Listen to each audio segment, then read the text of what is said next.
Aprueban permitir al agro y la pesca emitir guías de despacho en papel. Cámara envía a comisión mixta proyecto que permite cumplir con plazos de ley de educación superior. Asala aumento de penas por atentar contra dirigentes vecinales. Ministro de Justicia desestimó peticiones de expresos políticos. Medio Ambiente despacha proyecto que fomenta compras públicas sustentables.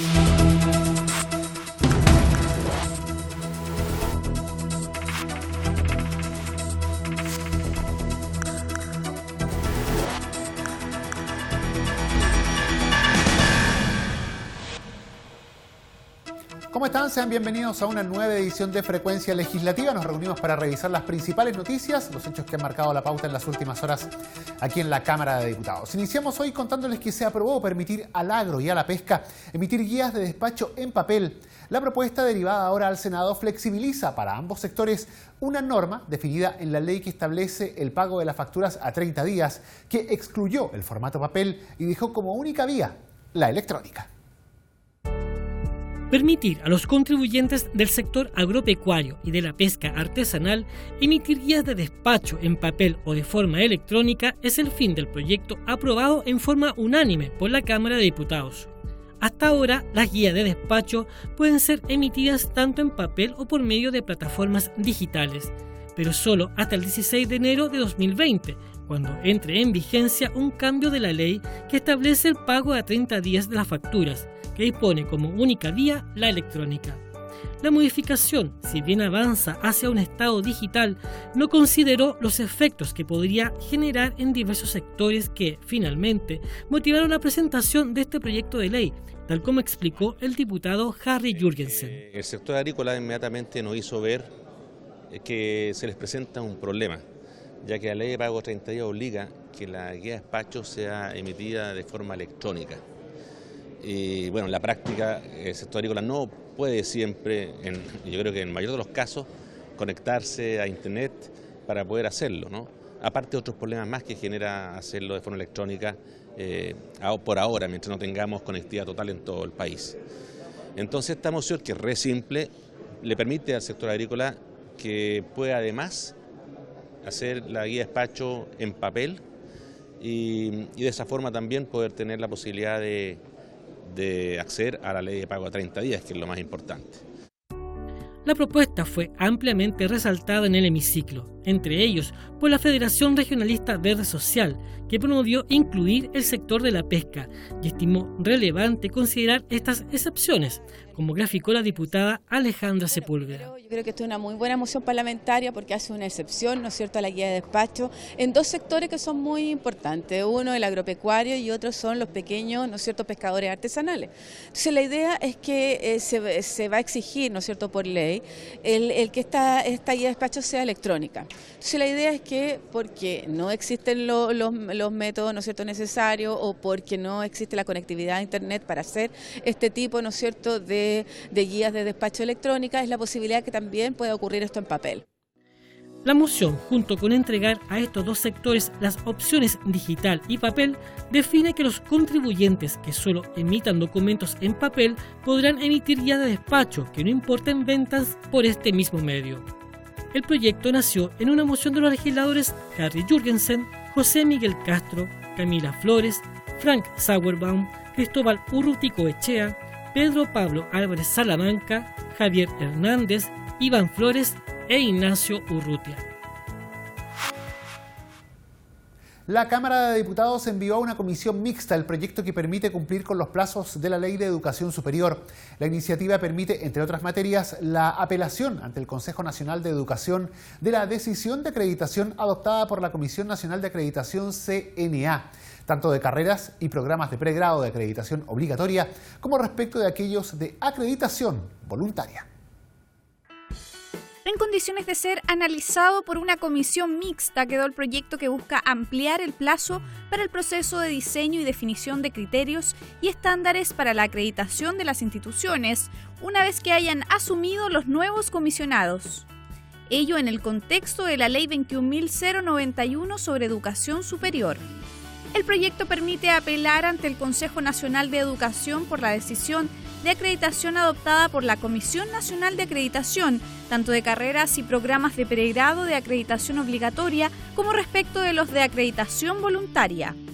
Los diputados Jaime Belolio y Mario Venegas se refirieron a las enmiendas introducidas por el Senado a la iniciativa, las que en su mayoría fueron respaldadas por la Sala, con la salvedad de la que propuso eliminar la presencia de a lo menos 3 representantes del subsistema universitario o técnico profesional al momento de votar la acreditación de las instituciones de educación superior.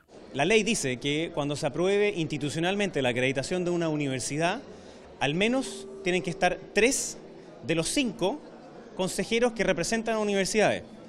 Y cuando se apruebe a un instituto profesional o un centro de formación técnica, también tienen que estar 3 de al menos los 5 que representan ese sector. Y eso el Senado lo eliminó. A nosotros nos parece que tiene que mantenerse, porque como son instituciones tan distintas, es importante esa mirada diferente, ese prisma, desde la universidad hacia la universidad y desde el CFTIP hacia también ese propio subsector. Así que por eso vamos a tener una comisión mixta, probablemente cortita, y espero que lleguemos a buen acuerdo con los senadores. En la ley original que nosotros habíamos aprobado decíamos que cuando se trate de la acreditación de distintas instituciones, porque hay educación universitaria, educación técnico-profesional en la forma de IP o CFT, necesariamente a la hora de estudiar la acreditación estén presentes a lo menos 3 representantes de ese mundo, cuestión que el Senado cambió, modificó.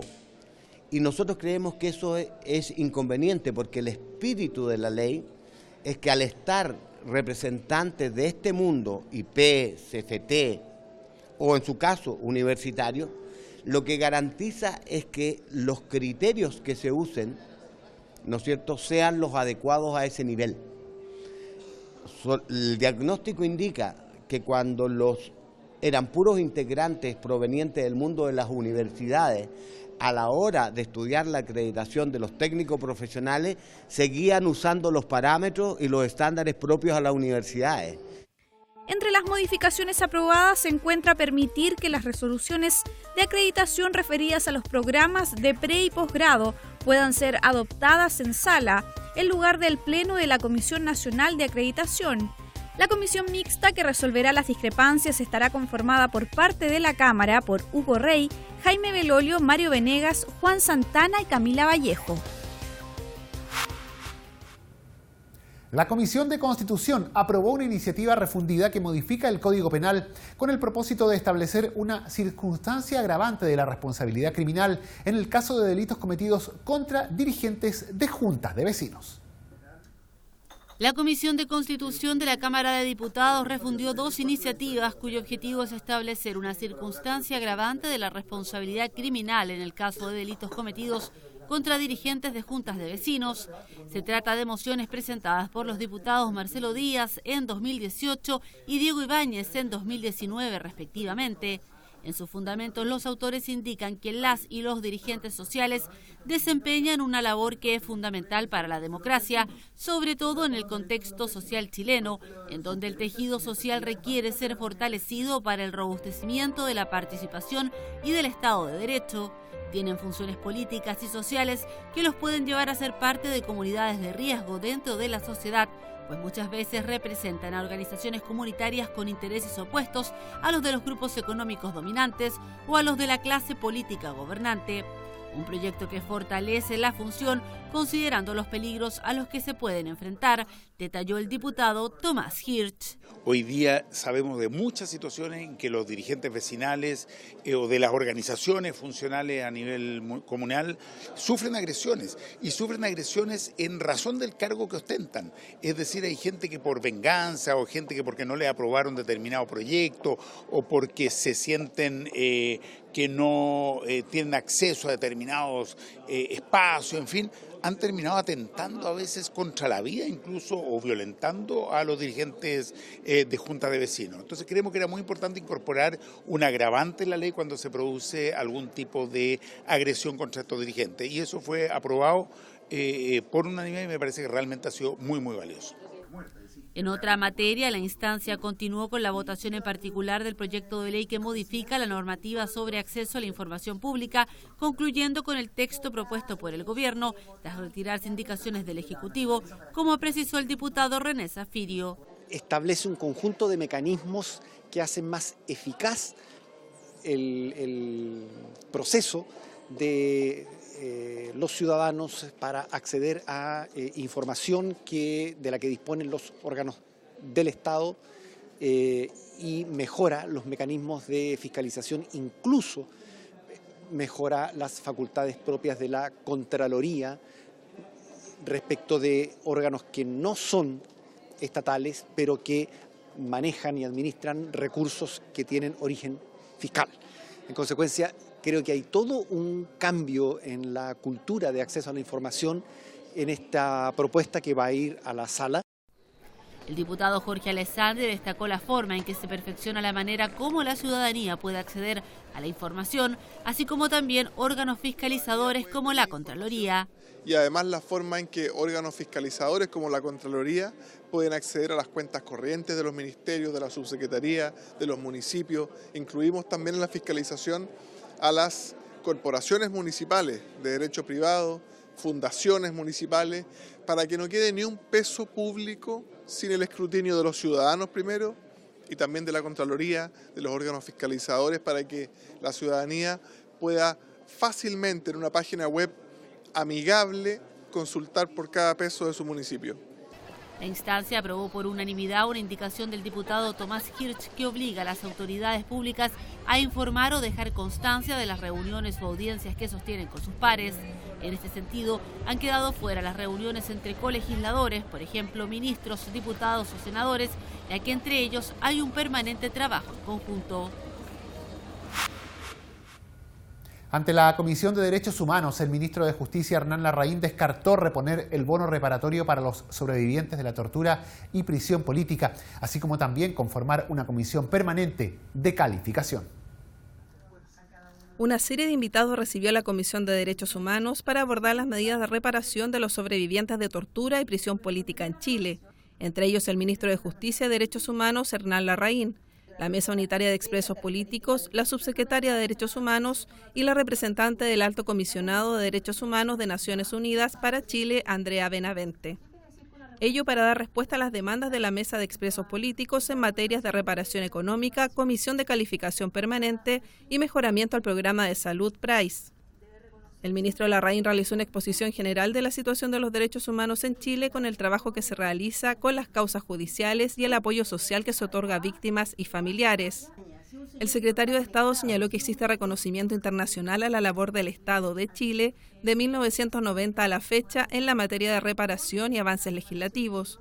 Respecto de las pensiones, señaló que se han destinado más de 6.123 millones de dólares y 2.000 millones adicionales. Agregó que de 1.800 personas con derecho a pensión que no la recibían, se redujo el número a 425. Sin embargo, no se refirió a un nuevo aporte reparatorio para los expresos políticos. En cuanto a la Comisión Calificadora Permanente, dijo que no ha sido posible y es complejo implementarla. La respuesta del ministro de Justicia fue rechazada por los representantes de la Mesa de Víctimas de Tortura y Prisión Política en Dictadura, Aide Oberreuter y Nelson Aramburu. Ese bono fue retirado más allá de que se desdiga el señor ministro hoy día, pero ese bono fue retirado con el compromiso de ser mejorado. Lo que hoy encontramos es que el ministro concluye por terminar de desdecirse de la misma manera que se ha desdicho de todas y cada una de las cosas que ofertó con motivo de esa interpelación, entre otras una comisión calificadora permanente. Él asumió compromisos reparatorios y su ministerio acaba de sacar del Plan Nacional de Derechos Humanos todos los elementos de reparación a los sobrevivientes de prisión política y tortura. Es decir, la ley establece que tiene la obligación el Estado chileno de reparar y el señor ministro hoy día eso lo convierte en un papel, en una lista de supermercado sin ningún poder real. Los dirigentes señalan que existen 22.700 personas que no tienen derecho a reconsideración de sus casos, por lo que se requiere una comisión de calificación permanente. cifras que fueron comparadas con la información que entregó la diputada PC Carmen Hertz. En septiembre de 1973, la Cruz Roja Internacional calculó solo en los campos de concentración de Santiago al menos 60.000 presos políticos. Por lo tanto, los 20.000 presos políticos que han sido calificados por la Valech 1 y 2 es una ínfima proporción de lo que realmente sufrieron en este país la prisión política y la tortura. Por eso la necesidad de la comisión permanente de calificación, pues hay muchos factores por los cuales los presos no han concurrido a las comisiones anteriores a entregar sus testimonios.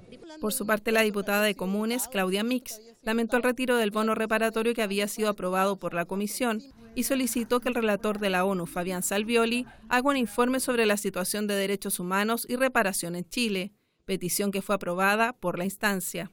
Y quienes estábamos ahí pudimos ver cómo olímpicamente el ministro nuevamente quitó la responsabilidad que tienen en este tema. Estamos hablando de un acuerdo que había sido votado, un proyecto que había sido votado en la Comisión de Derechos Humanos y después retirado, o sea, más encima se violentó nuevamente la democracia. Lo que hemos pedido en esta oportunidad es la presencia de un relator internacional, un experto en derechos humanos, para que haga un informe sobre la situación de derechos humanos, de verdad, de reparación y, por cierto, de la no repetición de este tipo de situaciones en nuestro país. En tanto, el diputado UDI, Gustavo Sangüesa, valoró la presentación del ministro Larraín por su transparencia y sensibilidad con el tema e insistió en la necesidad de mejorar el programa de reparación y atención a instituciones de salud afectados por violaciones a los derechos humanos, PRAIS. Cualquier valor, cifra económica, compensación, siempre va a ser insuficiente. Ahora, que Chile ha avanzado y que ha ido contribuyendo y ha,